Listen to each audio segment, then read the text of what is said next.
arestadong sang 43 anyos na babae sa kasong karnaping matapos ikinasa ang manhunt operation ng Regional Highway Patrol Unit 3 sa Barangay Tibag, Pulilan, Bulacan. Kinilala ang akusado na si alias Maria na residente ng Barangay Sabang, Baliwag City, Bulacan. Ayon sa ulat, dakong alas 10:30 ng gabi ikinasa ang nasabing operasyon, bitbit ang warrant of arrest na kung saan nahuli ito agad at maayos namang sumuko ang nasabing akusado. Ang naturang operasyon ay pinamunuan ni Police Colonel Sally L. Mangakop, Regional Chief ng Regional Highway Patrol Unit 3 ng HPG.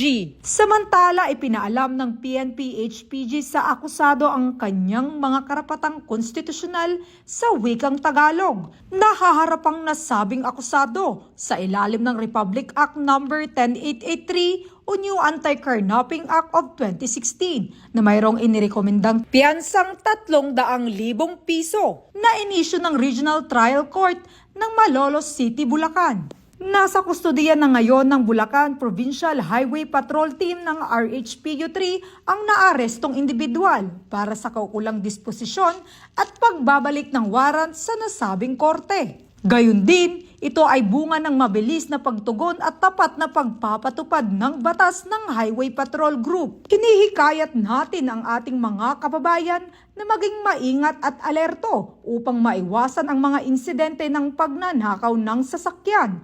Anumang kahina-hinalang gawain ay agad na i-report sa pinakamalapit na himpilan ng pulisya upang mabilis na maaksyonan.